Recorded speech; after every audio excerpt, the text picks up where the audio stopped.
All right, here we are at another episode of Flipping Houses for Rookies. Even though, Peter, I don't think you're a rookie anymore, but You we'll think I still do the show. graduated? I don't know if you're graduated, but you definitely have more knowledge than the average guy for sure. So, like, I'm in second grade now. Well, I'm not quite sure. Okay. You have to dazzle me with some offers and houses purchased. That'll get you graduated. All right, so today's episode 409. Here we go. So I want to make sure we lost Peter. I want to make sure it wasn't him. Here we are. Okay, I just want to make sure it wasn't me. So episode number 409. Today's title is The Wackiest and Funniest Real Estate Laws That Actually Exist Today. Something a little different today. That sounds like fun.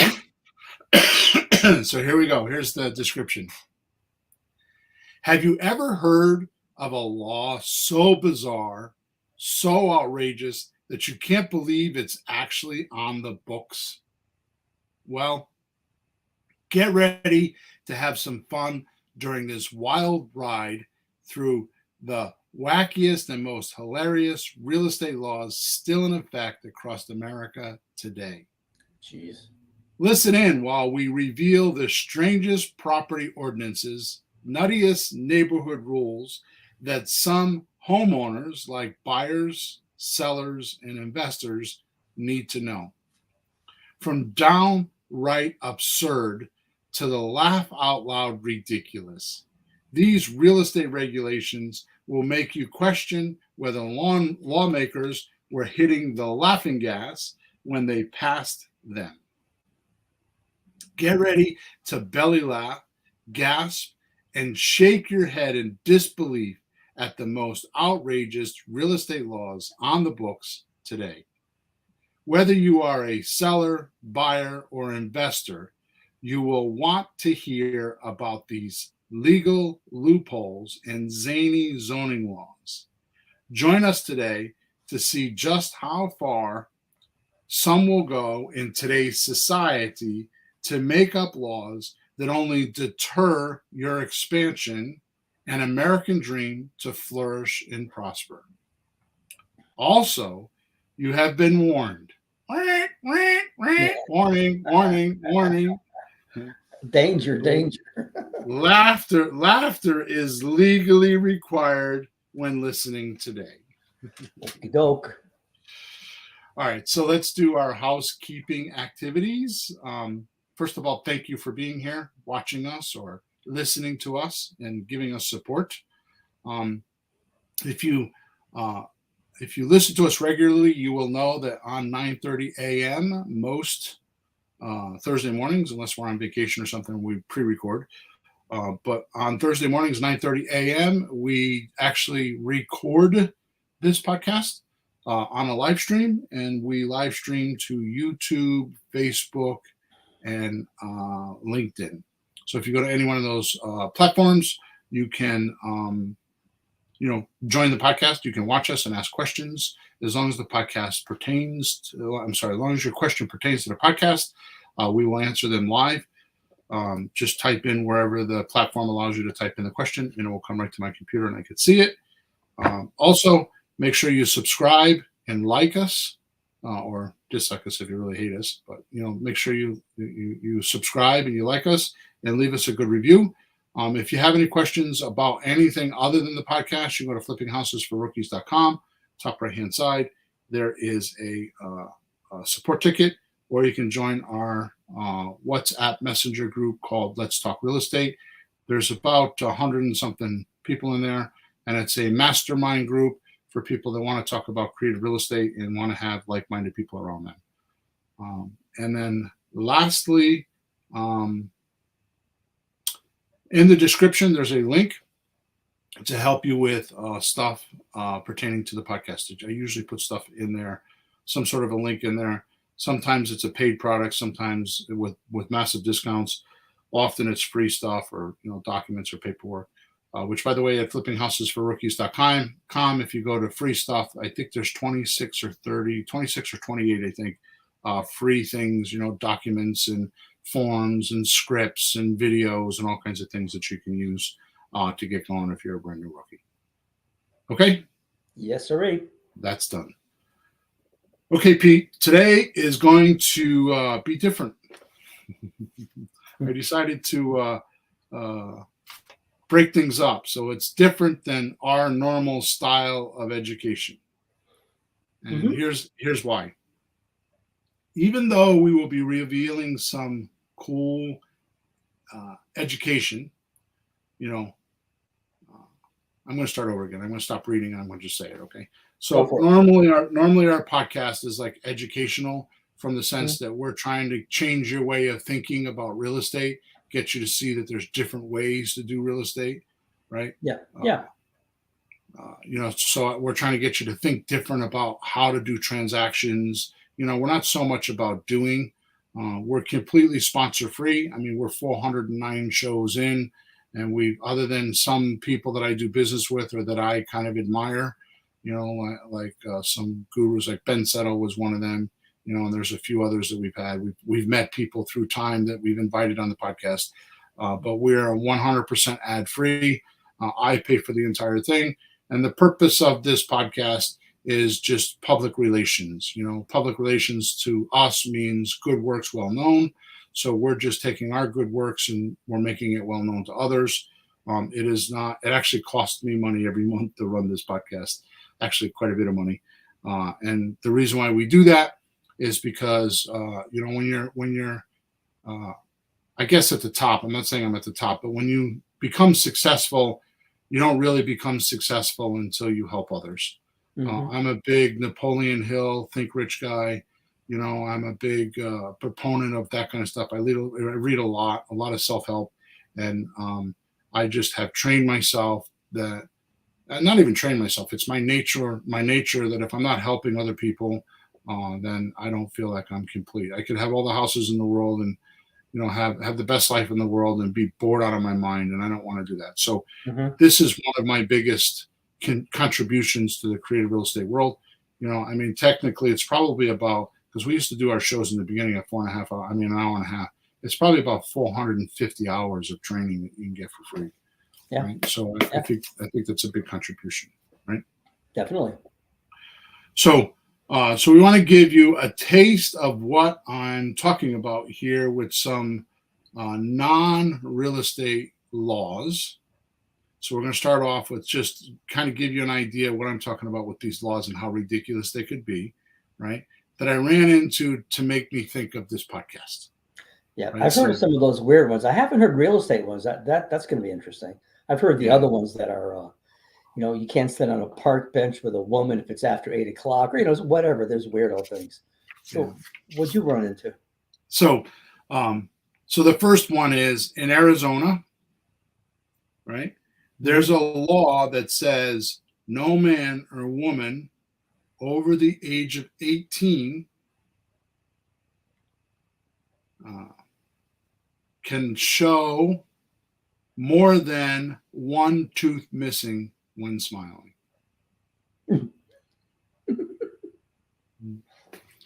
So in Arizona, if you have a tooth missing and you smile, yeah, what do they do? You could be arrested. Oh, geez. So that's why we see all those pictures of people in those days with their lips sealed, huh? Yeah. So with all the stuff going on in today's society, all the, especially, are you a man or are you a woman? We've gone that far. Oh my God. I went for my annual physical yesterday. They handed me an iPad and said, fill this out. It says, how? She says, with your finger. And it's like, what are you? How do you want to be talked about? What's your pronouns? Like, oh my God, can we just get to it? And nobody there liked it. But my annual visit with doctors, I think they need to know if you're a boy or a girl, because it depends on how they're going to treat you. It's not just a personality thing. It's like your life depends on it. I got a thing, and she got a thing. Come on.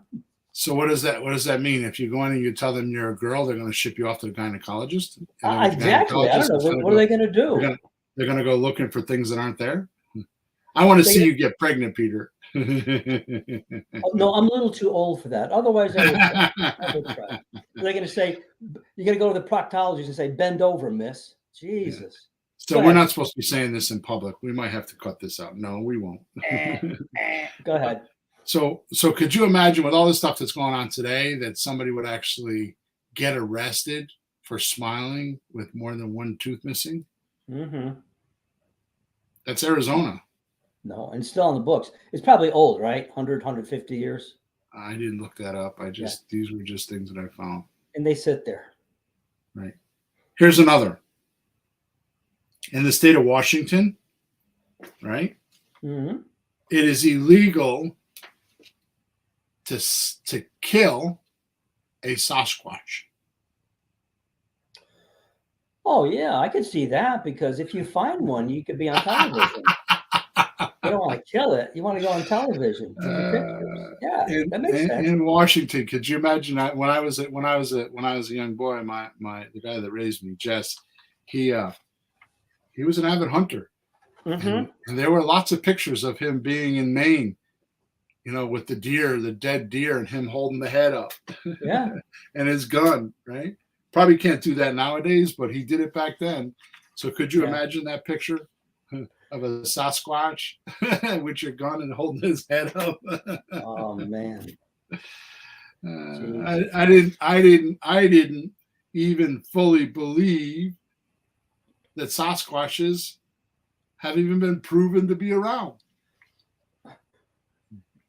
Well, if it's the law against killing them, it must be real. Come on. That's like that Christmas movie when the post office has all the Santa Claus envelopes. So the government agrees that there's a Santa Claus because of that. Miracle on 34th. Now we got the government believing there's Sasquatch. So who can argue with the government? Because they're never wrong. We're coming back to Santa Claus, so be careful. Oh. Anyways, my wife watches all those alien shows on History Channel. She's just enamored by them. And I saw one, and of course if she's watching them, then, if I'm in the room, I got to watch them too, right? And our living room and our kitchen are all one big room. So if she's got the TV on and I'm in the kitchen, it's like, And as you're aware, she had cancer and was zapped with radiation for, several months, 3 to 6 months. And so she's fully recovered now. Thank God. It was quite an episode in her life, but it left her hearing really rough. Oh, yeah. So I tease her all the time. When you're watching TV, I say, you're watching it with the neighbors? Because she's got it blaring. So I can't miss these channels. Anyways, I don't know why I'm telling you all that. But there was a History Channel alien show talking about Sasquatches. And what they said was, is it an alien? And they said that there's portals in the universe, and they think that the Sasquatch are going in and out of the portals. That will explain a lot. So I'm not saying what it will explain, but it will explain a lot. Pretty interesting how us humans come up with things, which, by the way, this is a lesson in creative real estate. If you don't understand something, you make up amazing stories to justify it in your head, to make sense out of it. If you have a misunderstanding. When you have a misunderstanding about something, you make stuff up for sure. Yeah, you fill the vacuum with made up things. Yeah. Here's another one. In parts of North Carolina, it's illegal to hold a meeting if some attendees are in costume. Like Bugs Bunny or superheroes type stuff, or even Santa Claus. Okay. No, it doesn't say that. I put that in there just so you understand. But if they're in costume, like a Bugs Bunny costume, or some sort of a character. I'm not talking about costume like you're pretending to be like John Travolta or something like that. I'm not talking impersonating someone. It's just a costume. Yeah. Like those. What are they called? Mascot costumes. Right. Yeah. So, like I said, I guess Santa Claus has no lap sitting for his kids in parts of North Carolina, right? Because that's in costume and it's against the law in some parts of North Carolina. Right? Except for December. Yeah. It seems like there's a crazy topic for just about anything, right? So as I just showed you, there's a crazy topic about everything. So let's do real estate. Mm-hmm. I've never Okay. heard these. What do you got? So the first one is in Texas, any and all improvements or accessories shown to buyers become the final buyer's property at the time of closing. Whoa. Right?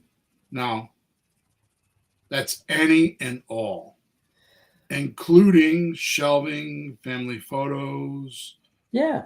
pictures attached to the wall or the structure. The furniture, the rugs, the No, glass.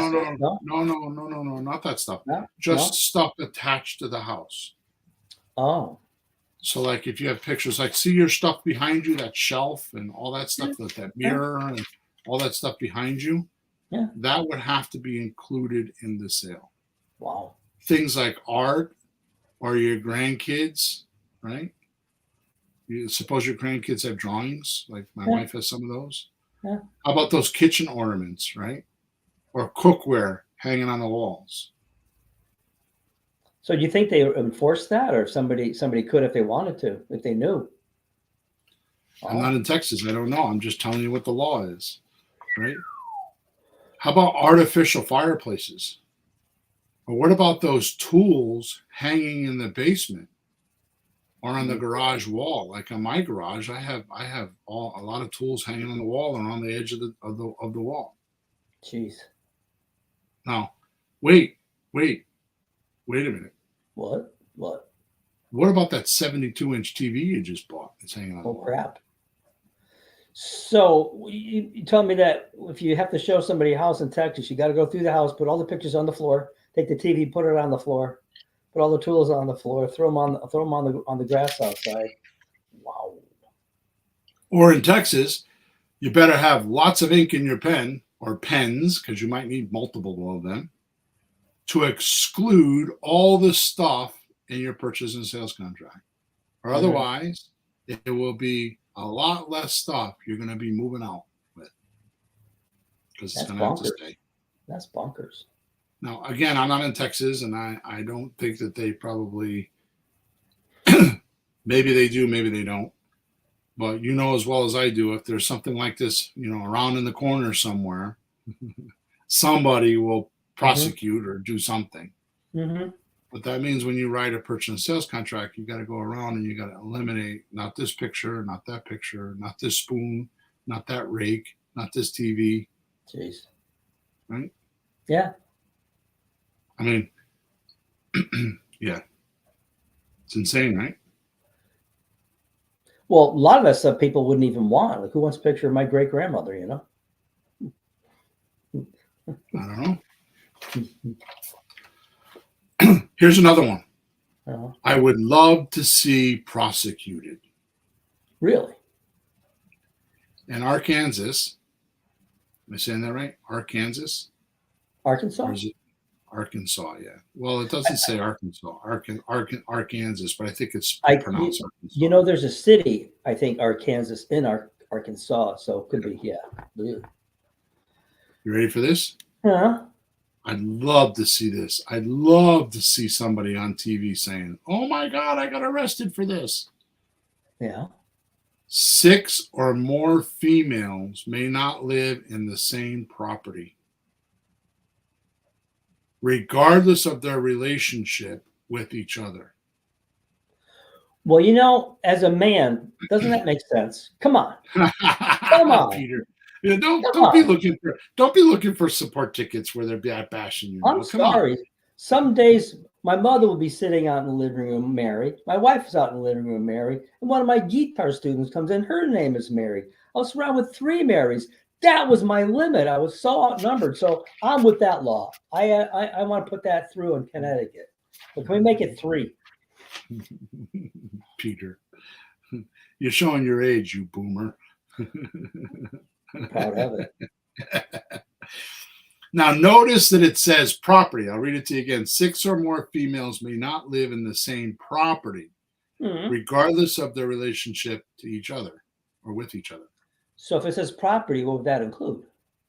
Yeah, exactly. That's what I'm thinking. So I have not done too much research on this, but it begs the question to me, does that mean apartment buildings? Yeah. How about college boarding schools? Dormitories. Right? Yeah. Here's one for you. This is my best one. Yeah. How about women jails? Do they have one of those or not? Well, they got them, yeah. But I think they're going co-ed lately. They may not have them in Arkansas or Arkansas, whatever it is. Oh no, they got to have them. That'd be old school. But now they're going co-ed. Right? Where do you get this crazy stuff? The internet. So that's why I tell you, it takes me hours sometimes to write these podcasts because it's not writing them. It's sometimes the research, right? Yeah. 6 or more females may not live in the same property. And Peter says, I vote for that. I vote for that. I want to change it. I want to change it to 3.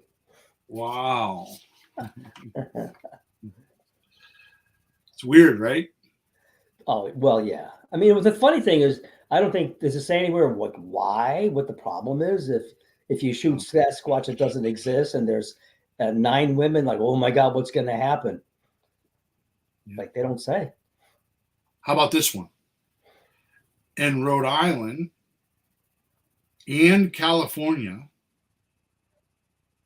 there's no getting privacy from your neighbors because these states dictate how high you can erect a fence. Yep. No more than 6 feet. These states make you move anything higher than 6 feet lower. So it's only 6 feet, or remove the fence. Which means no funny stuff, guys. You can't hide. And oh yeah, no sunbathing nude without everybody checking you out. That's right. Yeah. I vote for that one. Sunbathing nude with a 6-foot. I vote against. Yeah, I guess no, none of that. I vote against that. No, none of that. Right now, 6 feet is pretty high, I guess. I mean, I think your average fence is like 6 feet. That's right? Not unusual. Yeah. But I'm thinking, like some of the commercial properties, like like repo yards and repossession for cars, and I don't know. I mean, I know that our church is doing a renovation, and they have a fence around it, and it's not 6 feet. Not only that, but it has like the slanted thing on the top, so you can't crawl up it, right? And that's because it's a it's a big building. It's 40,000 square feet, and there's a lot of tools and equipment and stuff in there that is being guarded, right? And it's in the middle of a metropolitan city, so you never know what's around. Right? Talking about fences. Yeah, another one. And Scranton, Pennsylvania, you can't have a pointed fence, right? A pointed fence, like at the top of each rung. Yeah, like the white picket fence. Oh, right. Picture a white picket fence. Tom Sawyer wouldn't be able to live over there now, would he? He can't paint that fence. That's a little more work, right? Huh. That means that means one of those white picket fences that each lath has a triangle at the top, like a pointed triangle.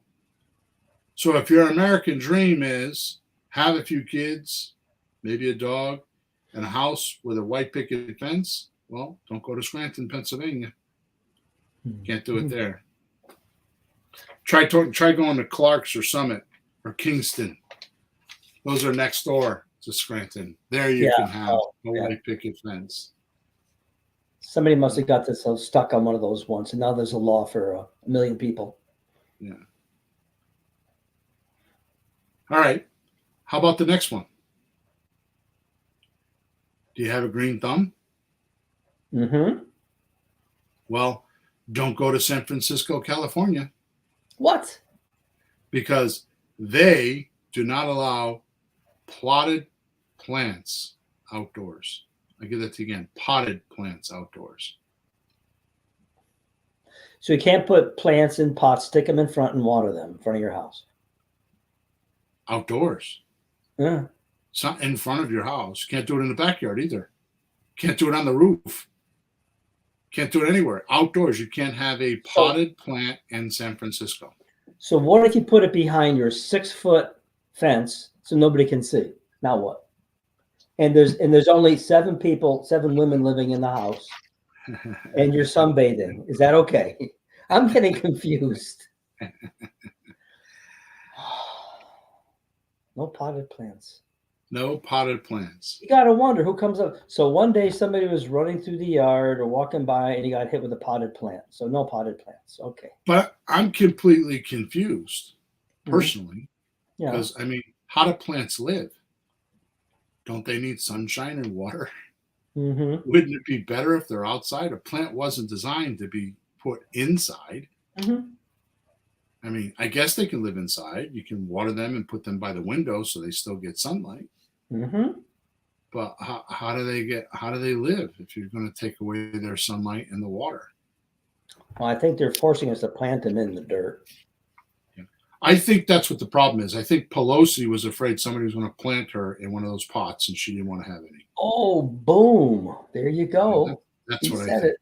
He said it. He said I think it out Pelosi loud. I think she made that law. Or maybe it was her husband. Maybe it But was if her she husband. did it, it could have been 100 years ago, right? That was What? good. What? All right. We'll move on. Now, if you live in New Jersey, Mm-hmm. you'll need to take days off from your regular job if you want to paint your house. Because Yep. In New Jersey, there's a no house painting law on Sundays. Okay.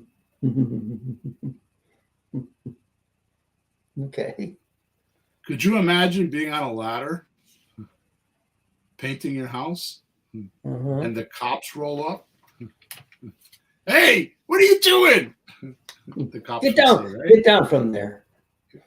And all of a sudden there's, SWAT team and 4 or 5 other squad cars come rolling up, and there you are up on the ladder with a On the paintbrush news. in On the news. Man found in New Jersey painting house on Sunday. Scandal. Right? Scandal. There they are at the curb with their loudspeaker. Get down from that ladder. Raise your hands. Put that paintbrush down. Wait a minute. That's too many orders. I can't get down.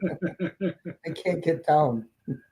But it doesn't say whether it's outside or inside. It just says no painting your house on Sunday. So does that mean you can't paint your bedroom on Sunday? And who would know if you did? Well, you have to put up a big fence. So here's another question for you. Does that mean in New Jersey, Home Depot can't sell paint on Sunday? How about Lowe's? Do they shut down the paint department on Sundays? Well, you can buy paint, but they have to put it in a paper bags to get it home. Well, you have to put a lock on there, and it doesn't open. It doesn't open until Monday. Yeah. It's a time block. Right? Crazy, huh? Don't they have better things to do? How am I doing so far? This is cuckoo. Is it wacky? This is cuckoo. It's completely off base for us. I don't even know if I'm going to have enough information to go a full hour here, but I wish those laws were all in one state, because I'd like to try violating all of those and see what happens. Exactly. See if anybody actually cares. Now, here's the wackiest of them all to me. This is to me. And Waldron, Washington. You ready? Walden, Washington, which actually is actually an island. Okay? It's a small island, but it's an island. But it's connected. I mean, I don't know if it's an island or a peninsula, but it's like a small section. Yeah, it's on the water. When I say it's small, I don't mean it's tiny. I just mean it's not in New York City. Right? You cannot have more than 2 toilets per building.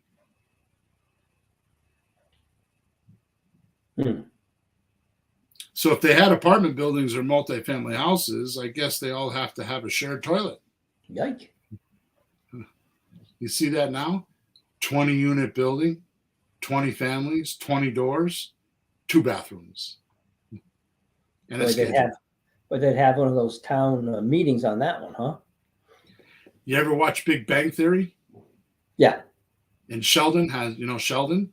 Yeah. He's got a bathroom schedule. Maybe he's from Walden, Washington. So like his turn, the next guy's turn, the other person's turn? Yeah, I guess. Yipes. So I think this is a small community, so I'm not sure there's an apartments there. But still, who wants to buy real estate or deal with real estate that restricts toilets? Mm-hmm. Right? Now, I don't know, maybe it's like a summer camp community. You know what I mean? You ever been to a summer camp? I've heard Or of even it. or like you've never been to a summer camp when you were a kid? No, we don't do that. Really? No, We my don't do family. that. No, my family's from Italy. We didn't have camps. We had, all right, let me take a minute here. I'm a music teacher, so I work with a lot of kids. Right? Here we go. And here comes we summer. go. We're at Here's the a end of peak May. man. Here comes summer. So what do you think we have summer for? I asked the kids. There's a kid yesterday. They had a day where they went, swimming for the day, and they gave them hot dogs, hamburgers, and sodas. They did all that stuff for the kids. And I said, that's because you're a good little boy and you went to school all year and you deserve to have some fun. He goes, yeah. So that's why you think you have summer too, because you're a good little boy. You work really hard and you should rest for 2 months because you're a good little boy. He goes, yeah. I said, no. The reason kids have the summer off because they had to work on the farms with the parents across the country, tending the crops, picking the corn, all that stuff, feeding the chicken, getting the hay. It was to work. So I'm Italian. And my family grew up in farms. So you didn't go to camp. You fed the chickens, you milked the cows, you picked the tomatoes, and you made spaghetti sauce and dried the tomatoes. That was summer camp. So no, I don't have summer camp. I'm sorry. So you lived on a farm? My family did. So I did whatever they did. Okay. Yeah. No camps. Nope. Well, I hope you didn't have more than 2 toilets. Everybody, all our listeners would be glad to know I have one, and there's no schedule. You just fight for it. All right, so this one is a little bit more known recently because of the American border crisis going on. Oh, right? Yeah. So you've heard this just recently, but I did not know this until just recently. Mm-hmm. And I'm going to tell you right now, very loudly, very Republicanly. Mm-hmm. I'm not even saying I'm a Republican, but I'm just saying from a Republican standpoint, I would not allow this. Mm-hmm. But California is a very Democratic state, and I'm not even like picking sides or picking a fight. I'm trying to be politically correct, but this is too democratic to not say. I guess what I'm trying to say is politically, in my eyes, progressive people politically believe that we should all live in a community and be taken care of. Oh, the real progressive people. They believe that there should be, everybody should eat together and you should all use the same elevator and live in the same building and not have to worry about everything and just live in a community. At least that's what I have found, right? Except that doesn't happen. Nope. So in California, squatters can become legal owners without paying the seller a dime. I thought there was a lot of states because I've heard problems about that. I know it's hard to evict them, but in California they can actually own the property then just because they squatted. Wow. Now, uh, I was thinking after reading this that maybe we might have to add an eighth deal strategy. Move in. Yeah, you want to become a creative real estate investor? Just go to California, find a vacant house, and move in. Mm-hmm. Then you can own it. No money down, no payments, Mm-hmm. right? Once you own it, then you can turn around and you can be an investor, sell it or rent to own. Obviously, I'm being facetious, right? Yeah, but I've heard stories. However, it's not as much as we mock it that way because I think it's a 5-year period. So if you live in a vacant house for 5 years, then you own the property. Mm-hmm. Now, I heard a story when I was on my sabbatical. I tried to remember it a couple times. I keep trying to recall it, but I can't. It's very faint in my mind. But I met someone, either met someone or someone told me a story of their friend where that exactly happened. Where they had property in California. They were in Florida for a year or 2 year and a half. Mm-hmm. And when they went back, they found somebody in the house. Now, not to get, I mean, I keep saying not to get into political stuff, but I keep talking about political stuff. So I guess I'll just stop saying that. But I mean, it's common sense. Seriously. Some may not think that the border is a crisis.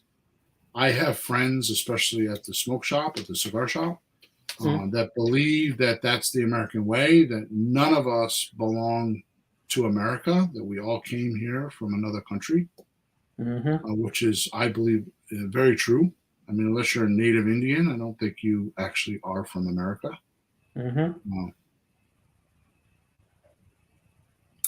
And I get all that. So that's a bit different. If you're going to come into this country legally, that's okay.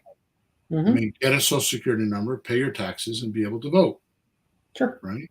Sure. The trouble we obviously have is the people that are here that are not registered. Right? I mean, statistics show, I don't know if they're true or not, but they say there's almost 27,000 Chinese men at the age of mid-20s. And supposedly army recruits, they're military guys. I just saw a statistic, I think it was yesterday, or maybe it might have been this morning, just in the last couple of days, that the Chinese, you ready for this number? What? The Chinese own over 349,000 acres of farmland, and 90% of that farmland is around military bases. I've heard that several times. Or nuclear bases. Yeah, I've heard that, but never 349,000 acres.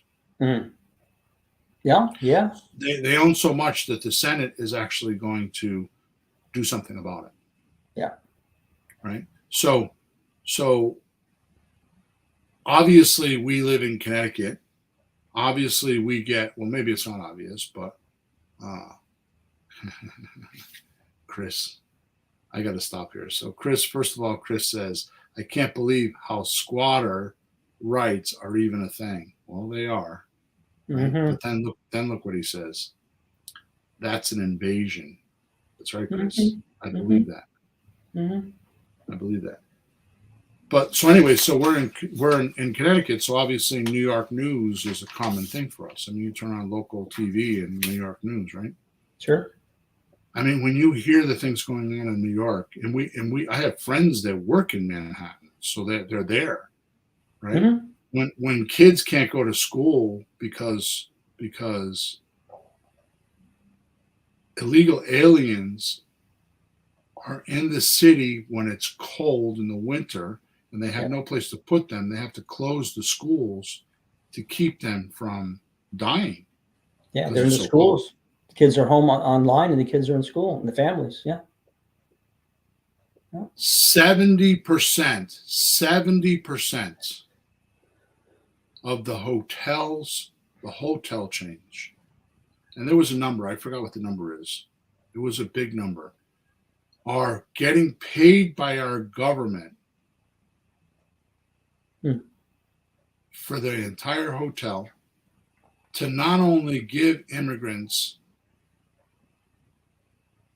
shelter, but they feed them every day, they do their laundry for them, they send their mail if they want to send mail, as if they were a paying guest. And I think the average room in hotel and or a low end is like $200. Oh, easily. Sure, easily. And the government is paying like I don't know, I forgot what the number is. It was a big. I mean, like, there's Yeah. 300 hotels, and like almost 200 of them are participating in this Yeah. because it's 100% occupancy for them. Yeah, they're happy to do that. They don't think of the long-term effects, what's going to happen. They don't care about that. That isn't quite right, though, at all. No. And the funny thing is, this is not a Democrat or Republican thing. It's common sense. But you look at any party, Democrat or Republican, go back 10, 15 years, all of them, the presidents, the vice presidents, all of them are saying we got to secure the border. All of them, including the people who are saying there's no problem right now. They all are on video many, many times saying we have to secure the border. Every single one of them. Clinton, Obama, Biden, Republicans, Democrats, everybody said that until just recently. And you can see it on video. So it's not a thing. So just going back, going back. So in California, squatters are an issue. Now, I think you're right. There are other cities that have that problem, but squatters can actually take your property over, right? Yeah. All right. So let's get off such a yucky conversation that most may not want to hear. Mm-hmm. In Ridgeland, Mississippi, you're not allowed to protect yourself from thieves. Oh, wait a minute. You're not allowed to put burglar bars on your windows, on the outside of your windows, which is a funny thing to me because it says outside your windows. So it means you can put them on the inside. Man, these are making less and less sense, Bill. But I mean, if you put them on the inside, how are you going to open the windows? Or God forbid, there's a fire. How do you get out? Mm-hmm. That's right. Right. I mean, I always wondered about that. People that put bars on windows, anyways. Like, if there's a fire, how do they get out? True. Even on the outside, I've always wondered that. And again, we're from Connecticut. I mean, we're an hour and I don't know. We'll say 90 minutes with traffic. 90 minutes to Times Square. I could be in Times Square in an hour and 15 minutes if there's. It could be an hour if there's no traffic. Yeah. But hour and 15 minutes, hour and 30 minutes. I'm in Times Square. So you go through these buildings, especially in the Bronx and Queens and Brooklyn and all those boroughs, and there's just bars everywhere. But I drive by them and I think, God, if there's a fire, how do they get out? Yeah. I've never had that answer. I don't know how that is. Mm-hmm. Right? All right, now this is a crazy one. Oh, this one. The other ones were fine, huh? Yeah. Now this crazy one will keep me out of Boulder, Colorado. Oh boy. Now, my sister-in-law, her boyfriend is from there, and they actually lived in Boulder, Colorado for a while. Mm-hmm. And the only thing that I really know about Boulder, Colorado is I think it was one of the first cities to pass marijuana laws. And that's I'm not even 100% sure that's true, but that's what I think. It sounds familiar. That's about all I know about Boulder. That's all I know about Boulder. But here's the thing. No upholstered furniture can be outside. So if I wanted to hang out with my buddies, which I do usually weekly, right, on the back deck and smoke cigars. We need to sit on hard chairs and get numb ass because we have no soft upholstered chairs. Well, yeah. Well, that makes sense. By the way, that was a technical term, numb ass. Oh, that's like that's actually in the medical books. You can look at That's right. Yeah, it's right next to dumbass, numb ass, and no. Yeah. There's no ass. There's fat. I better stop. All right. Moving on to Aspen, Colorado. Oh, speaking of ass. Yeah. It is illegal to throw snowballs at your house. Actually, any building. This means you can't throw snowballs at any public or private property, people, or vehicles. I guess that lawmaker got bullied when he was a kid and snowballed, didn't he? He got hit right in the eye with an ice ball. Well, the unfunny thing is, most laws are because one or two or three people had a problem, and everybody's got to follow this law. And every year there's more and more and more. You can't. As a kid, you could go on the beach and light a fire with some wood and cook some hot dogs. Now you can't do this. You can't do that. You can't do that. You can't do this. It's very restricted. I think we should start all over again sometimes. Chris says that's no fun. But I want you to look at the icon there. Can you see the icon? We the people are pissed off. That's good, Chris. Mad as hell and pissed off. Okay, good. Imagine being a cop in Aspen on a cold, snowy day, and your radio dispatcher sends you to a bunch of 9 to 11-year-old kids having an honest to goodness snowball fight. Now, they're not on their phones. They're not playing video games. They're actually outside in the snow having a snowball fight. And you're a cop that has to go break that up.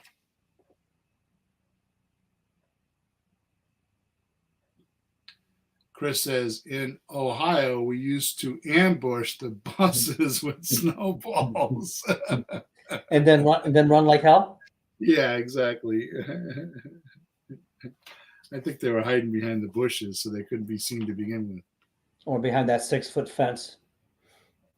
In New Jersey, New Mexico, New York, or Hawaii, it's against the law to cut your grass on Sunday. And drilling down, pun intended, drilling down to a few more laws. When you drill this one down, it gets absolutely insane. You can't fix your roof in these locations on a Sunday. So there's no painting, there's no roof fixing. And what was the last one? There's no. So in New Jersey, New Mexico, New York, or Hawaii, it's against the law to cut your grass on Sunday. Plus, in these same states, you can't fix the roof on these locations on a Sunday. I think I know why. It's because they have the package stores are open. You can buy liquor. They're afraid you're going to fall off the roof because you're drunk. Okay. Is that what it is? I don't know. I'm trying to make sense of these. Don't try to make sense of them. In Schenectady, New York, it's against the law to fill nail holes with putty on Sunday. Oh, come on. Come on. Stop. I told you it's a wacky thing. In Schenectady, New York, it's against the law to fill nail holes with putty on Sunday. Bill, that finally explains the painter we had in that Hamden house. And when he was done painting the house, there were nail holes all over. He must have been there on a Sunday. And thought he was in Schenectady. Did he? That explains that painter. Here's an amazing one. And it's my last one.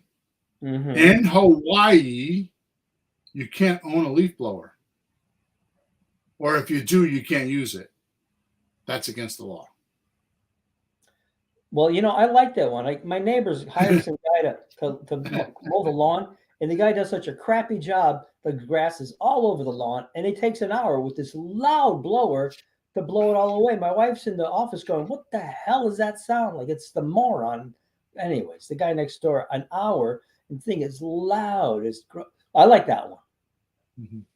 I have to tell you, living in Florida quite a bit, because I was just there for 8 months. And my wife and I, we're pretty much snowbirds, so we try to go down there. Not every year, but a lot of times. There's a lot of that in Florida. A lot of that. Now, you wouldn't think that, there's seasons and stuff down there, but like during Christmas time, it rained a lot.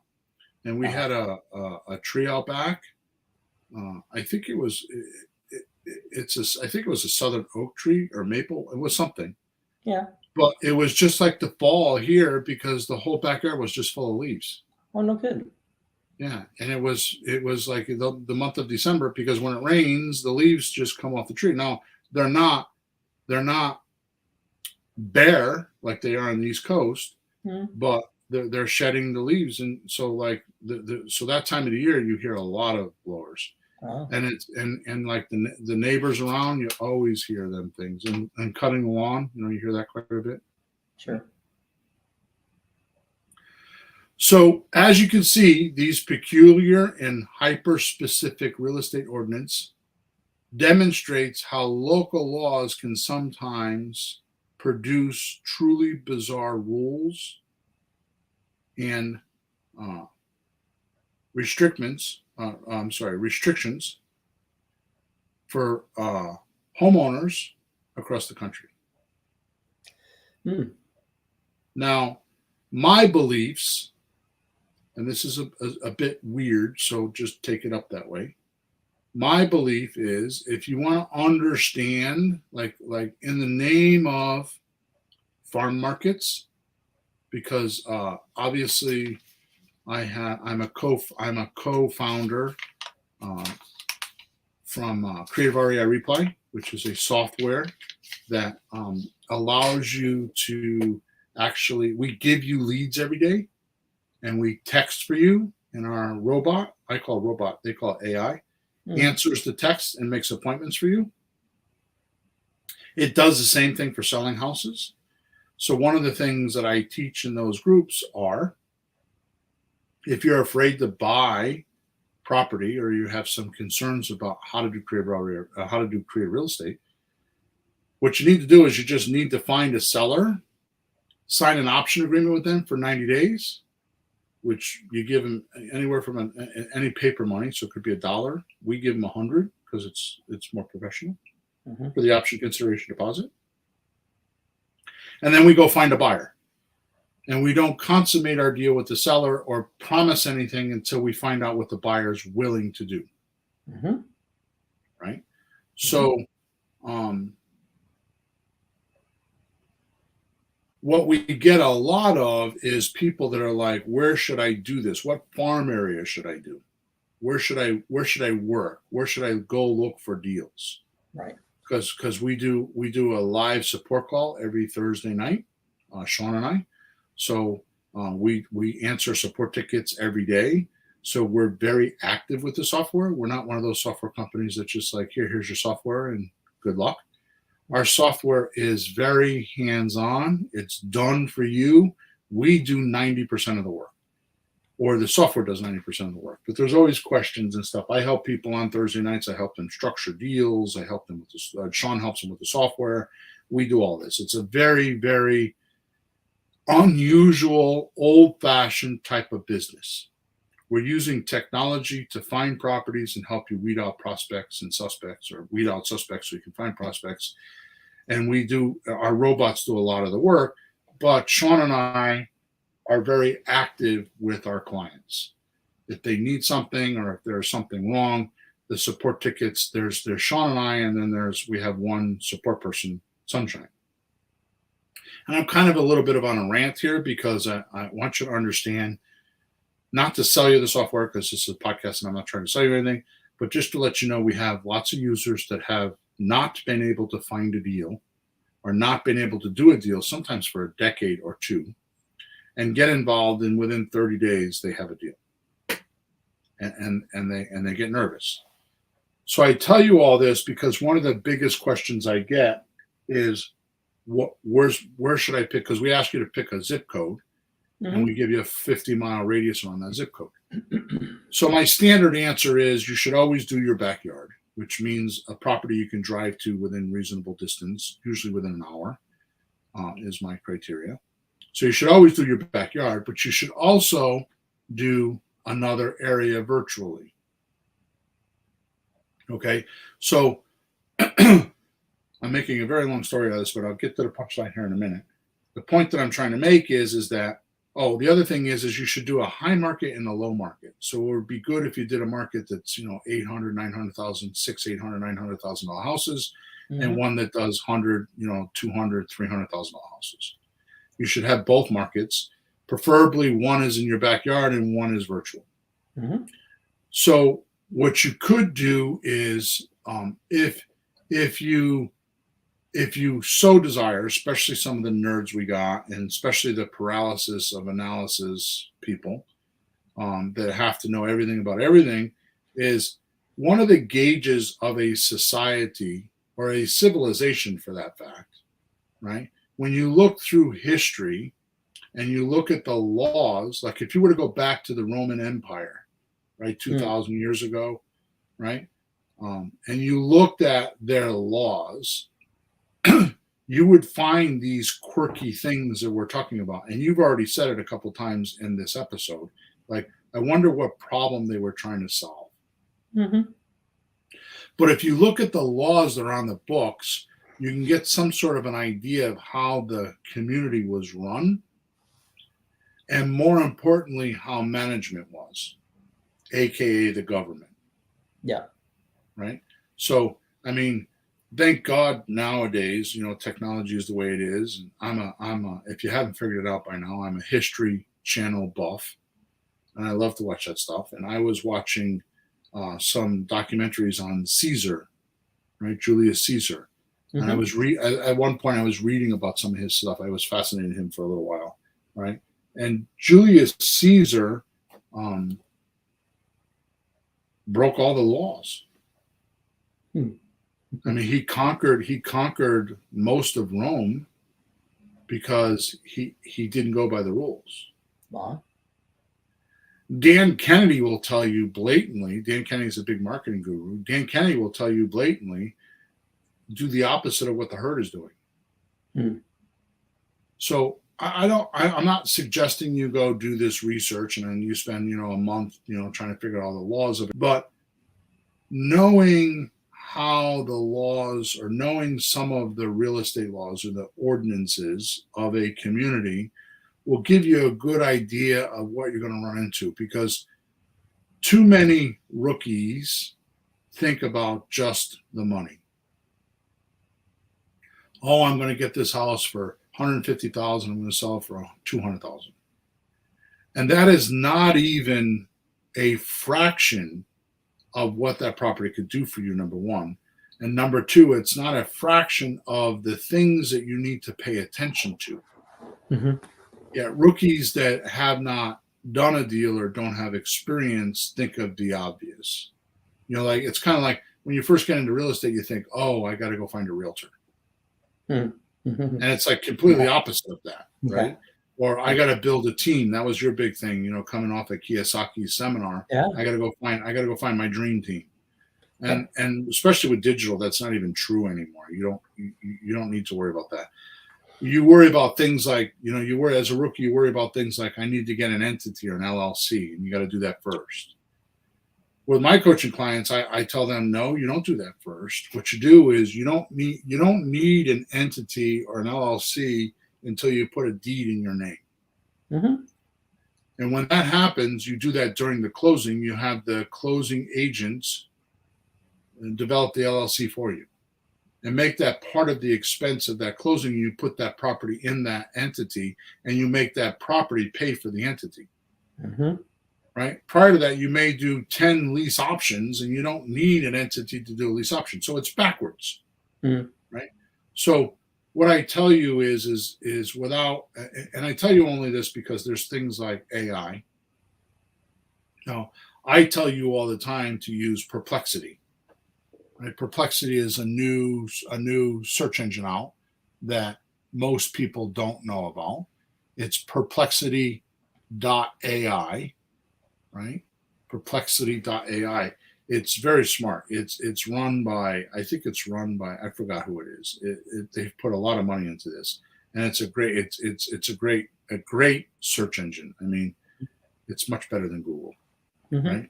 So you could put in a website like perplexity.ai, like what are some of the ordinances for Hartford, Connecticut, because that's where your background is. Mm-hmm. Or better yet, if I'm going to be a landlord, what are some of the ordinances I have to pay attention to? Now, we're not going to be landlords because we sell on lease options.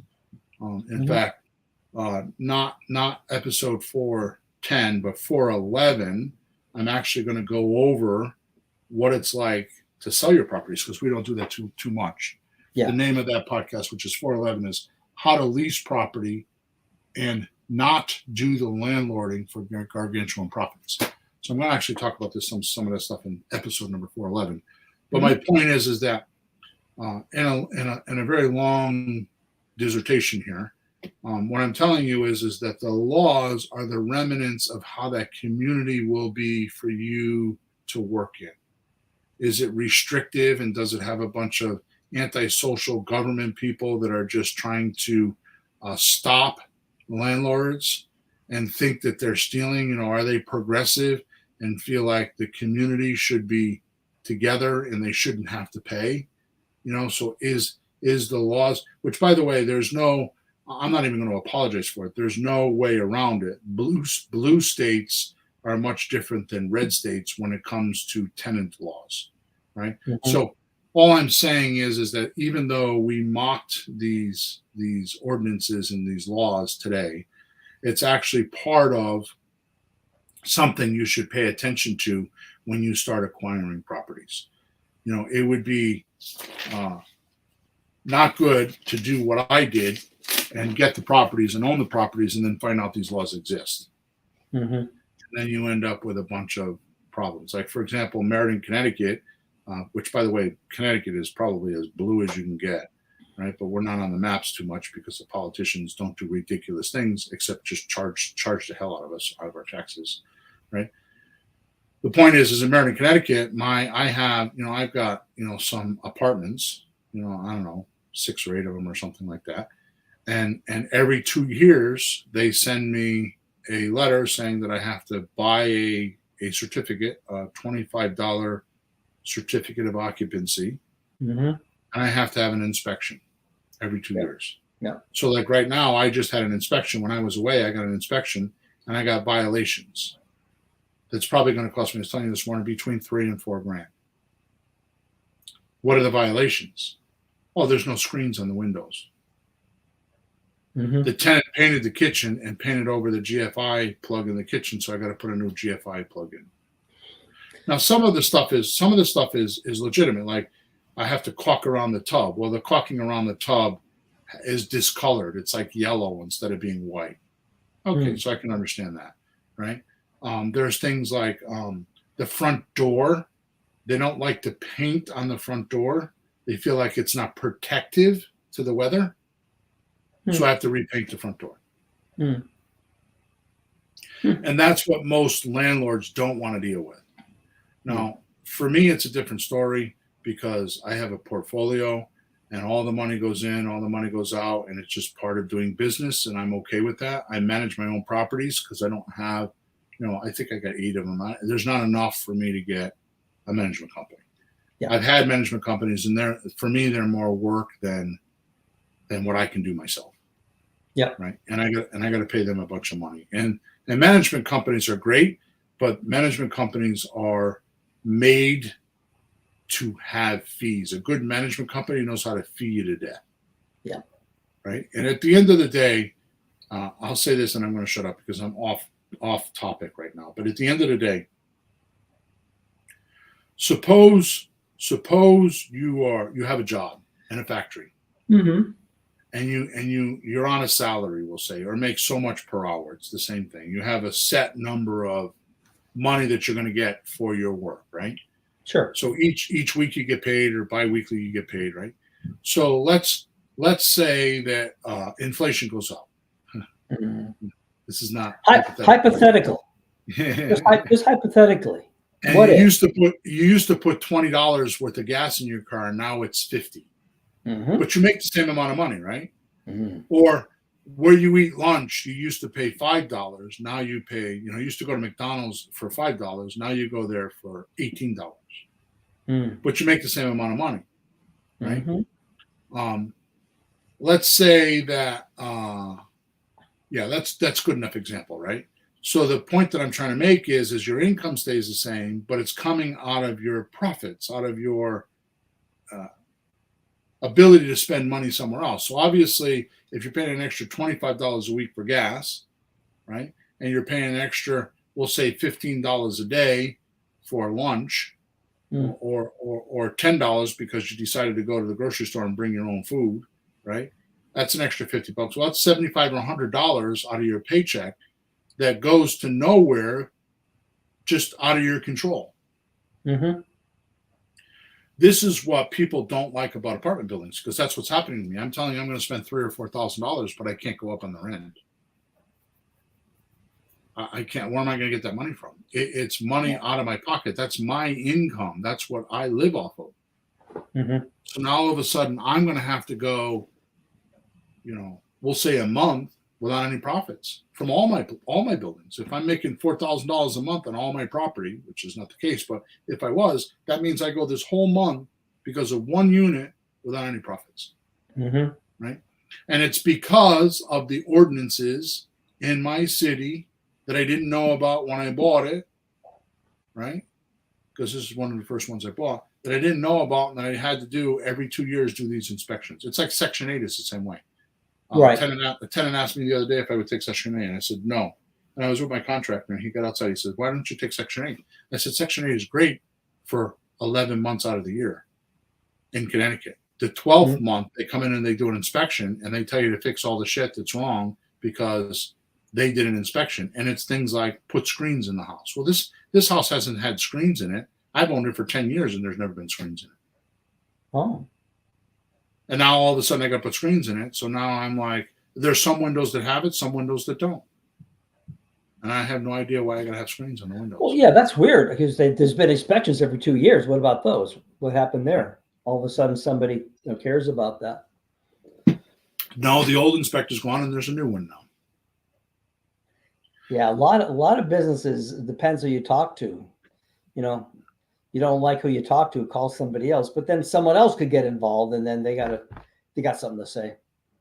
Anyways, that's my 2 cents. The summary of my 20-minute dissertation here is that you could get a picture of the community by its ordinances and its laws. Now, I don't think you should go spend months trying to figure that out, but if you use something like Perplexity, especially, you can use AI too, but AI doesn't connect to the internet.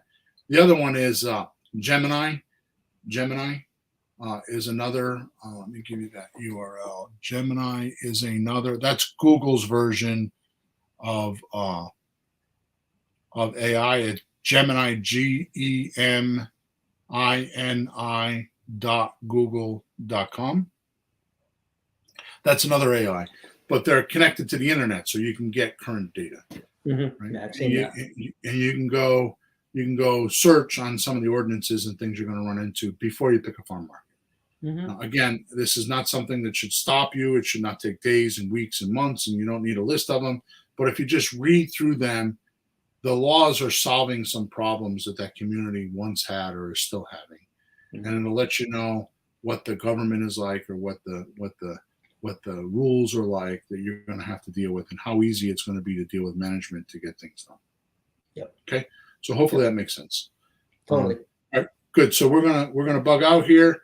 Thank you for watching or listening to us. Podcast number 409 is now officially over. Don't forget to subscribe to us wherever you're watching or listening to us. Don't forget to like us. Don't forget to leave us a review. And make sure you check out the link in the description of this podcast, because there might be some goodies in there for you. And have a good week, flourish and prosper. And if you need any help, go to flippinghousesforrookies.com, and there's a bunch of support and help in that portal. Okay? Have a good week.